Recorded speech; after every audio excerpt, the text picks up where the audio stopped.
Hello Pisces, welcome to your reading. So this is for July the 14th to July the 17th reading. So para po sa mga bago, don't forget to click the subscribe button. Smash the like button and don't forget to hit the notification bell para po ma-notify po kayo every time tayo nagre-release ng bagong video. No? So kung gusto niyo po ng dalawang reading sa akin, meron po tayo doon sa kabilang channel that is Babaylan TV. Yan po ang ating unang channel catered for our international audience. Ano po? So, kung gusto niyo po na sumali sa ating live sessions, you're very much welcome. And I want you to know, Pisces, that this is a general reading. So, you may resonate with the entire reading or you may resonate with some bits and pieces of the reading. Take what's only yours. So, simulan na natin, no? Pisces. I feel like medyo nati-trigger tayo, no?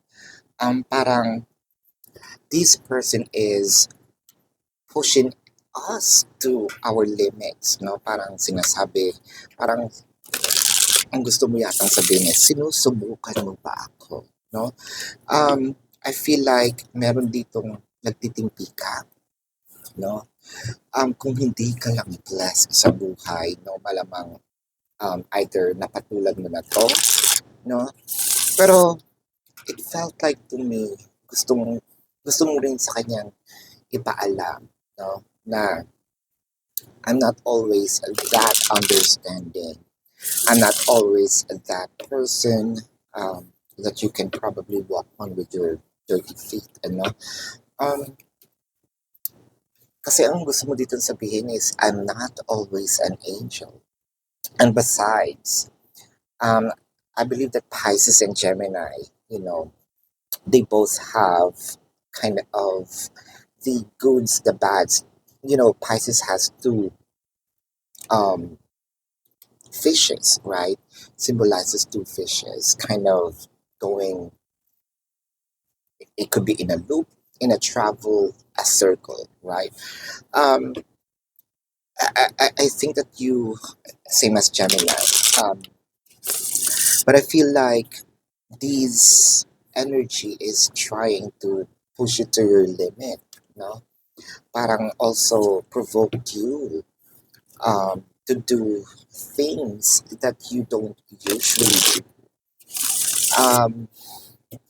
Pero ganun pa man, no? Ang pinakamaganda dito is you know how to control your, kapag alam mong paputok ka na, no? Most of the Pisces can control. Um, few, yung, kasi this is emotions, no? Pisces are also triggered with emotions. Yung galit, yung tuwa, you know, sometimes they're becoming too Pisces when it comes to reacting. So with this kind of situation, no, at least somehow medyo napipigilan mo yung sarili mo either to say something, to do something that probably sabihin natin gumante pero hindi, no? I believe that you are, sabihin natin, yung foundation, no, ng iyong pagkatao, yun yung, or your reputation, yun ang iyong iniingatan. With the Queen of Cups, I can see here, Queen of Cups is actually a water sign, di ba? Your passion, oh, so biglang huminto. Ganun na lang yun, no? Let's say, if you're very generous to this individual, bigla siyang nahinto because of the Two of Swords. Even your heart. You know, Pisces has the tendency to destroy and create, di ba? Usually it's a creation that Pisces always do.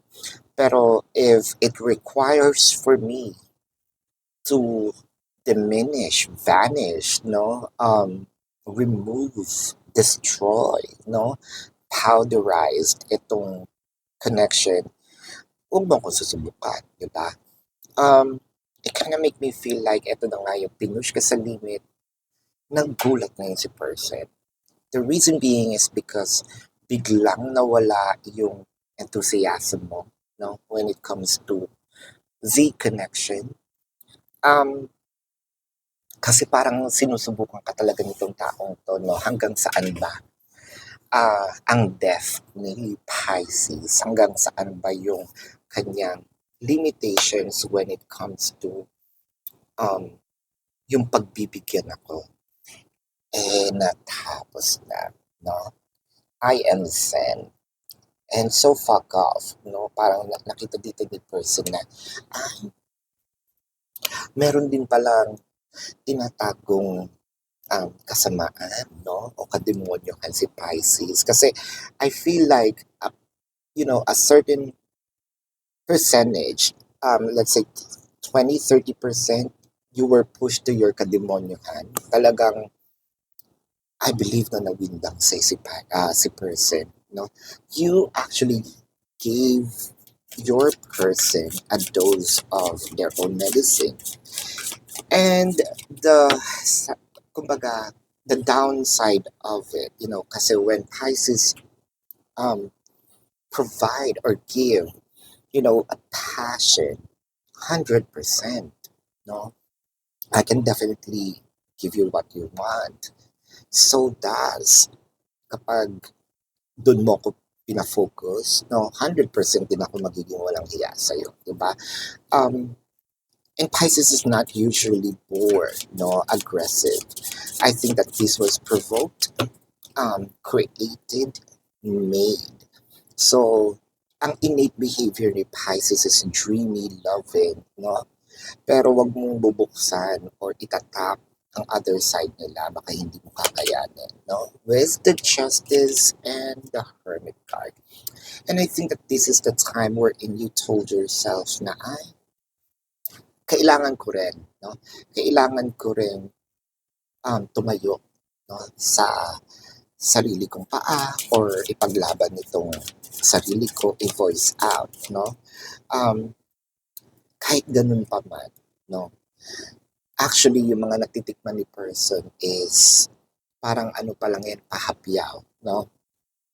What you're seeing and you're experiencing are just the tip of the iceberg, no? Baka wag mo talagang punuin at makikita mo talaga, no?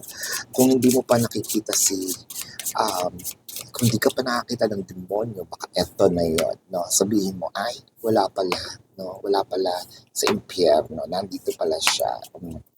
With the inhale, exhale, Three of Pentacles, the Queen of Pentacles, the Hanged Man. Actually, parang feeling ko, nagkakaroon ka na ng mood swings. Even yourself, no, naiinis ka sa sarili mo dahil sinasabi mo dito, hindi naman ako ganito. Naiinis din ako sa ginagawa ko kasi I'm naturally a loving person. Pero itong walang hiyang to, no, talagang nakakaputang ina, yung parang ganyan. Talagang yuyug-yugin ka para mag-react, no? I think that this is one of the downfall of being a Pisces because you are, sabihin natin, lapitin, no, ng mga energy vampires. Yung talagang i-exhaust nila yung energy mo, no, hanggang maano ka, yung masaid ka, no? Lagi tayong nasusubukan ng ganyan tayo. So, yeah, I'm including myself because I'm a Pisces by nature, sun, no? With the Queen of Swords and Seven of Pentacles, as in, you're this close to lose your shit, no? Parang konting-konti na lang, parang bibilin ko yung away mo, no? Ang konting-konti na lang bibigay ko sa'yo kung ano yung hinihingi mo. If war is what you want, no, war is what you're gonna get, and then some. With the inhale, exhale in here, talagang medyo pinagtitimpian mo pa, pero pinag-iisipan mo na. With the Six of Cups and the Nine of Swords, kasi kung sino man itong taong walang hiyang to, no, I feel like, um, in-stress ka nito ng sobra, no? To a point na medyo niligaw ka niya sa sarili mong pagkatao. We're getting in-depth in here, no? What I'm trying to say here is, katulad nga ng sabi mo, hindi kasi ko ganitong klaseng tao. Hindi kasi ko ganitong klaseng nilalang. Pero parang you created a monster in me. Ngayon, nung pinakita ko kung ano yung ginawa mo, no? Kung anong pagkatao yung ginawa mo sa akin. I even identified myself as the monster na hindi ko na nakilala yung sarili ko at gusto kong bumalik sa dating ako. It's either hindi ko alam kung paano bumalik or wawalang hiyain muna din kita bago ako bumalik, no? Um, Ganun kagalit. Sobrang galit si Pisces na parang actually yung nami-miss niya dito with the Six of Cups is more of yung dating ako, yung dating buhay ko, yung dating kung paano ko nung single ako, no? Ang dami-daming kumbaga realization ditong sa relasyon na 'to. Um, Yun nga, ang parang gumawa siya ng isang, um, ano ba yung monster, halimaw 'no, parang ginawa ka niyang halimaw.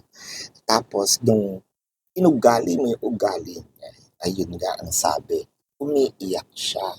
So parang nabaligtad ka, 'no? Ikaw ngayon siya ngayon ang biktima, 'no? Ikaw ngayon ang masama, siya ang mabuti. Naku, 'no? Pero, what I am seeing in here, yung iba kasi dito is kumbaga pinatikim lang.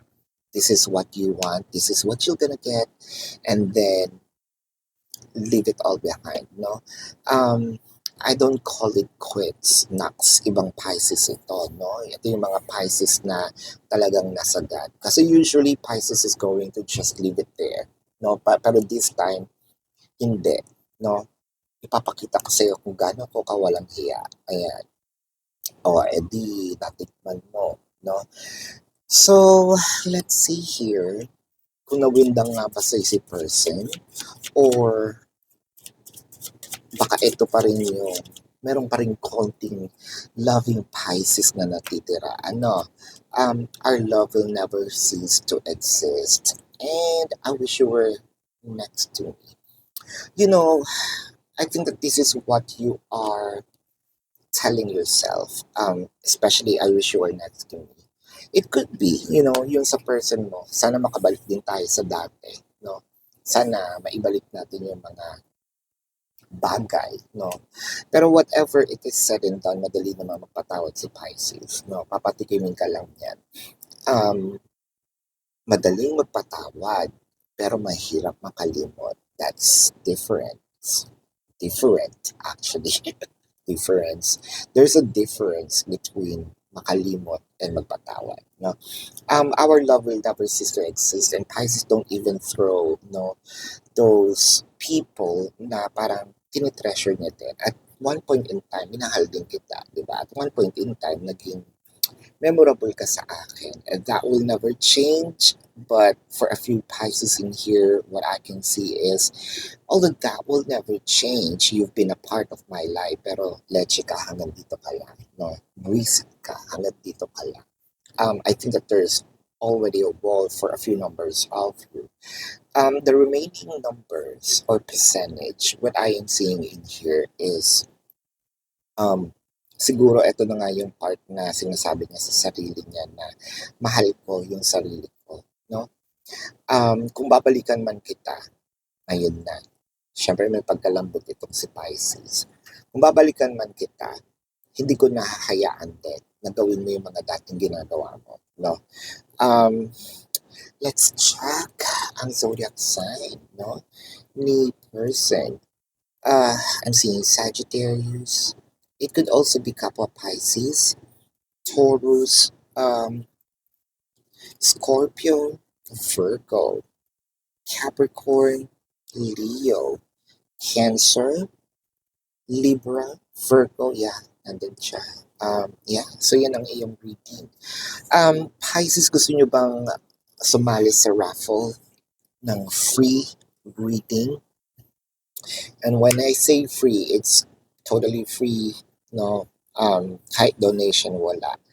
Pero ito kasi yun, backstory, kaya tayo late. Kasi nandyan pa rin si fake account, no? At marami kasi din nagre-report sa akin na nakaka-solicit na ng pera. Um, okay sana kung nagre-reading eh, no? At okay sana kung totoong reader. Pero kasi using my name and then, yun nga, as ire-report sa akin na wala namang reading na nagawa, no? Um, that alarms me kasi mukha ko yung nandoon sa kanyang peking account, no? And the readings are actually my work. So, kaya tayo late kasi meron din akong mga, of course, no, I'm also protecting my reputation and my name. Lalo na may mukha tayo doon. I'm also taking action. So, umaalis ako, no, kumakausap ako from different people, different department, ayan. Instead na sana nakafocus lang tayo dito sa reading, no. So, tao lang din, minsan nahihilo, napapagod, no. Hindi na rin tayo ganun kabata. And so, eto nga yun. Paano sumali? Nasa description box po yung link ng pwede nyong i-report, no? Click that and then screenshot. Sa baba po ng link, na doon din po yung email address. I created a specific email address, no? Kung saan nyo isi-send para doon ako kukuha ng mananalo for a free reading. Ayan. So, one screenshot, one entry. Pero basta iba-iba yung ha. Kasi pwede, iba-iba yung time. So kapag pare-parehas yung time ng screenshot, I'll consider it as one entry. Pero yung different time, that's considered kung how many times you reported the account. Now, the fake account, ayan. So, Pisces, I'm asking for your help. You know, this requires a massive report. And as my thank you to you, dahil tinulungan niyo ako, at tinulungan niyo rin yung iba na posible pang or possible victim nito, no? Yun nga, kukuha tayo ng winner, no? For the free reading. Ayan. So this is your reading, Pisces. Para po sa mga bago, don't forget to click the subscribe button, smash the like button, comment below kung kayo po ay nakaka-resonate, and hit the notification bell kung gusto niyo pong sumali sa ating live sessions. Dun po yun sa kabilang channel, that is Babaylan TV. No? At meron po tayo mga lag nilang reading doon, so might as well check on it. Kung hindi nyo po madatnan itong live sessions, dito po yan sa comment section. Pwede naman kayo magtanong as long as the question is answerable by yes or no. And kung hindi naman po kayo masasatisfy sa yes or no, sa description box, nandun naman po ang link ng aking website. So, nandun lahat ng information. Kung na-message kayo or mini-message kayo, doon din kayo pumunta kasi nandun po yung reference ninyo, yung number, yung name. So kung na-message na kayo, no, might as well check nyo. If it doesn't match doon sa website, that's not me. I'm not affiliated with anyone, so be careful. Nandun din po yung question 4, no? And I also created a discounted price of 4 questions plus 1. And kung urgent naman po na gusto nyo private reading, nandun din po yan sa description box. So this is your reading, Pisces. Love and light to you. Namaste. See you po sa susunod na reading. Goodbye.